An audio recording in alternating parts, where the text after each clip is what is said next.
Well, hello, class. I hope all is going well with you. I appreciate your timeliness in completing your assignments, and I hope that you are fully engaging in your reading assignments.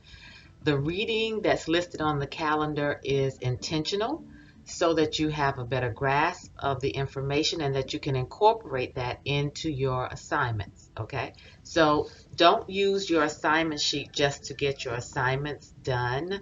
Also use them to make sure that you engage in the reading activity. That's fundamental. Okay, so we are beyond our 5 weeks, fast approaching 6 weeks. So you have probably about 5 assignments remaining. And those assignments can make the difference in your grades if you're experiencing any stressors. The one thing that you should do is you should calendar this class as if you were actually physically attending a class. That will help keep you abreast of your assignments and help you not to put it on the table and neglect to complete it in a timely fashion. Rushed assignments look rushed from my standpoint, okay?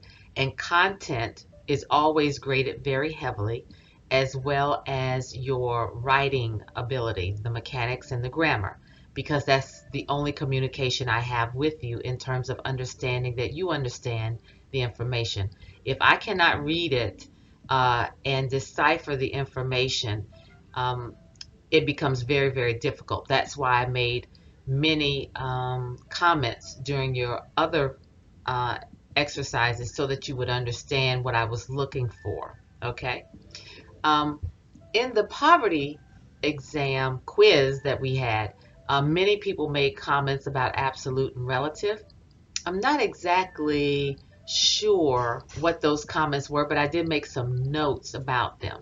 So I wanted to just give an additional explanation because I want you to be able to understand, even when you completed your government assignment, how important poverty is in understanding social welfare policies. So relative and absolute poverty.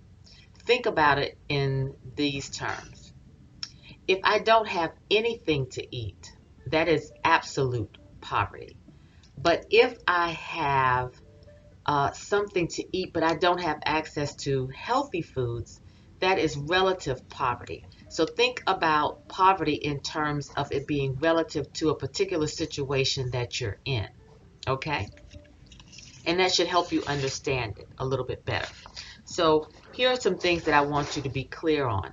When you're taking an exam or either when you're writing your literature responses to assignments, plagiarism is still plagiarism. If you copy sentences directly from anything that you do not accurately provide a citation for, that must be in APA format, and you have APA format right there in your Blackboard shell to ensure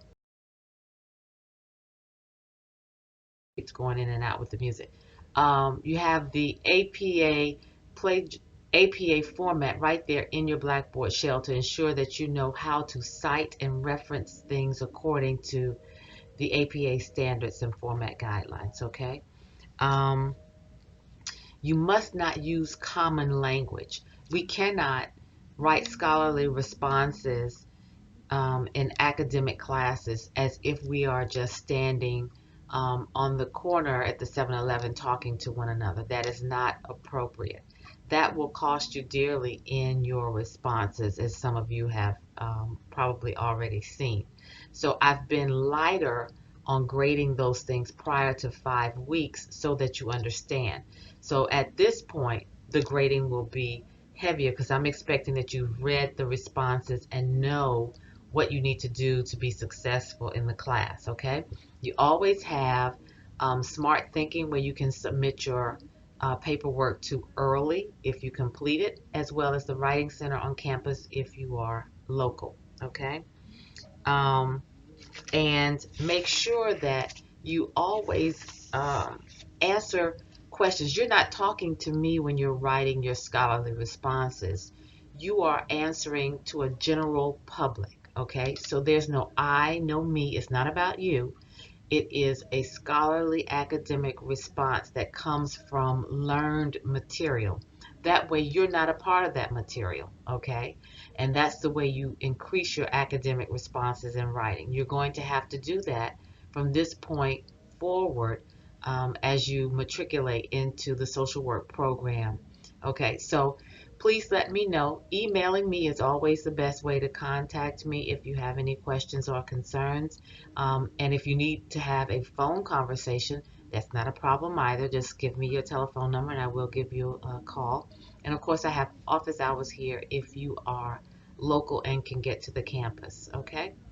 So thank you very much. I hope you all have much success going forward. But please remember to read and do not wait until the last minute to complete your assignments. Okay? All right. Thank you very much. Talk to you soon.